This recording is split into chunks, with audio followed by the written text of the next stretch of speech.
being carried out?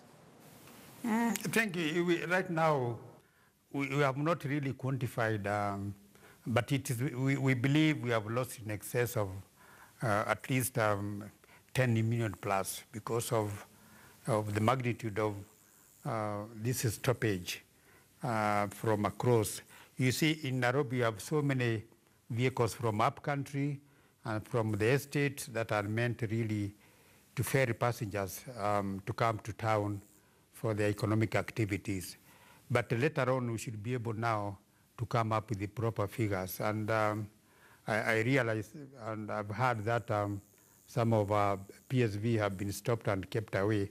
Really, it is not us really coming up with an abrupt decision that we keep our vehicles away. It's because they are unable to access the CBD. They are unable to continue with the free flow of traffic with the being brought to town. If you have to bring your vehicle and end up in Pangani and end up in City Stadium roundabout, where the jam goes up to Donholm, it is futile. You would rather, ground your service until the situation normalizes. Shillings and plus, that is not a little money. And as I'm speaking to you right now, I understand that Nairobi Senator, that is Johnston Sakaja, has actually moved to court to have this ban lifted. I really don't know what you have to say about that. Of course, it sounds as a sigh of relief, but having the ban lifted, for how long will this cat and mouse game continue between matatu operators and the Nairobi County government? I really want to commend Senator Sakaja for finding this a very crucial matter that needs to be moved to court so that we can get injunction or some orders. That's great. At least we have a leader now who sees the sense and who sees this acute problem. But in spite of us having or him securing a court order and injunction, it's prudent that we sit down with the city county government and all the relevant authorities when it comes to public transport and chat this way. Come up with an amicable way of solving this matter without hurting anybody.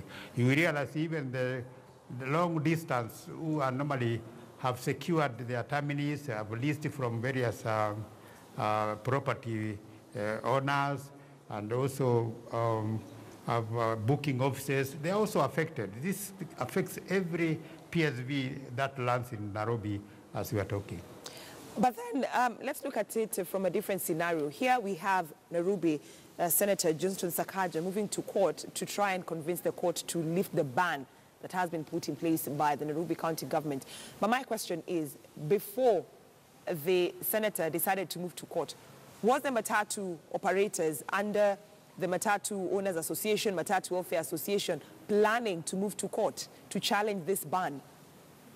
We are thinking we take the best, the simplest offer or option, that of engaging the CEC of City County of Nairobi so that we are able to see whether we can discuss. But for the last 4 or 5 days, he has been very elusive. He doesn't pick the phones. And our government also found, maybe he underrated this thing, I don't know. And the next thing, we were really to move to court, but we are not moved as fast as possible because we believed we have a responsible county government who should be able to listen to us. But woe to us, that did not happen. I think the future here is really consultative meetings. Nobody has a monopoly of ideas. You see, the sector should be treated with the decorum that it deserves because of its participation in the economy. And these kind of issues, whenever they come, we should be totally involved. Now that we have a federation as a single voice for the industry, it should be involved fully by the national government, by the county government, wherever there are matatu services, so that you're able to chart out the way forward without inconveniencing the passengers who are our clients and who are very important for the continuity of the economic growth. Right, Mr. Dixon Bogo, we are bringing this conversation to an end. I'll just give you a minute your message to Kenyans, because they're really suffering every time an issue is happening within the matatu industry. And of course, so many people look at it like you're trying to twist the Nairobi County government by withdrawing your services. In a minute, your message to the Nairobi County government, and of course, your message to Kenyans. And the matatu operators actually downed their tools as we speak. My message to the city county of Nairobi is that the issue of the urban mobility is very, very important to any economy, whether at the county level or at the national level, and should be treated with a lot of caution, so that any changes has to be discussed very, very conclusively with all the stakeholders. And then to the passengers, this is not our liking.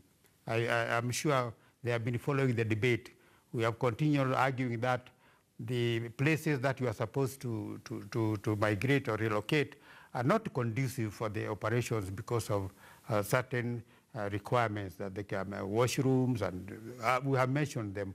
And then, of course, to the national government, let's look at this issue from cutting across the board, from every player that is involved in this public transport sector, so that at least you are able to sit down. Already we have policies, INTP, that's Integrated National Transport Policy, and also we have NTSA, we have County Transport and Safety Committee, which has every representation in that committee, and that's purely a Nairobi outfit to be expected to be sorting out this kind of message. Why don't we utilize that? Let's make use of that County Transport and Safety Committee, because everyone is in it. Thank you. All right, thank you so much, Dixon Bogwa, the chairperson of the Matatu Welfare Association, giving his side of the story, why they're opposing this decision by the Nairobi County government to put a ban. On the other side, we've also heard what the Nairobi County government has said. But as a Kenyan, do you think banning matatus